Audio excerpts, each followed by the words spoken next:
Hi, welcome to another episode of Hot Takes.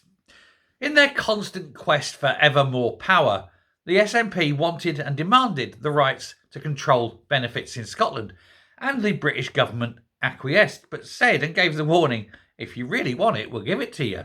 But, maybe you don't. But they said, no, we want this, we demand this.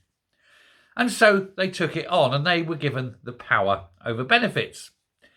And now it's coming back to bite them in such a nice way that even Stephen Flynn has had to come out and get the excuses in early to try and gaslight people that it isn't the SNP's fault. Oh no, siree, Bob. No, this is all Westminster's fault. And we're talking here about the winter fuel payment.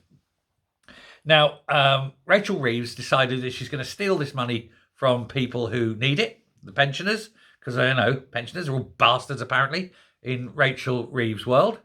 And she wants this to cut because she thinks there's nothing nicer than pensioners freezing to death. North of the border, of course, this is still a benefit given out by the SNP government. But all of a sudden they've realised, this is difficult, isn't it?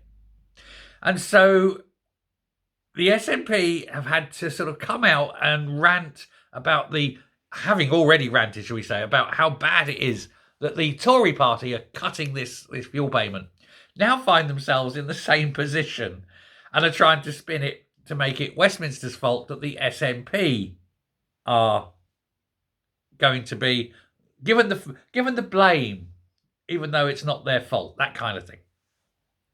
And so, Flinny's been there and he's getting this out. He's been doing the rounds on the interviews and things, and he's been trying to get these sort of the official SNP excuse out that it was all Westminster's fault.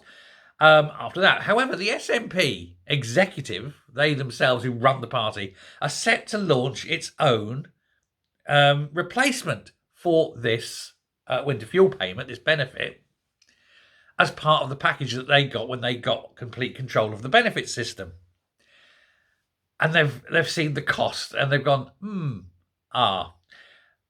Leading Nat politicians now are all sort of umming and ahhing and saying, well, the cost is actually quite a lot because they need to cut 100 million off the benefits. And, that's a lot of money to pay this heating bill, this old people's heating bill.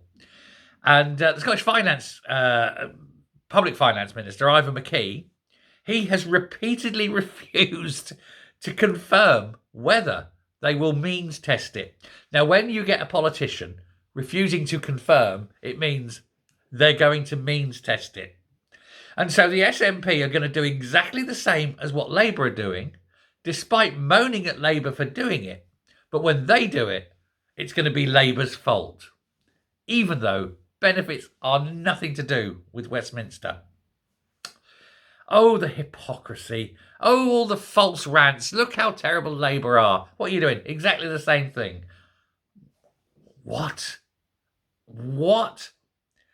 Now, Flynn was questioned on this, and he said, I guess the old thing's it. And he said, well, the only way we can do it is to cut the budgets to another, cut something else's budget in order to pay for this. Well, yeah. That's how that works. You've only got so much money. You can only spend it once. And he's at a loss as to what to do. Does he look bad and say we're going to cut and freeze the pensioners? Or does he look stupid by saying, we're not. We're going to cut something else? And he's just an arse.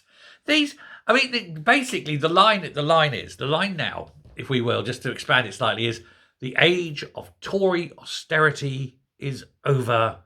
And we're moving into an era of Labour austerity.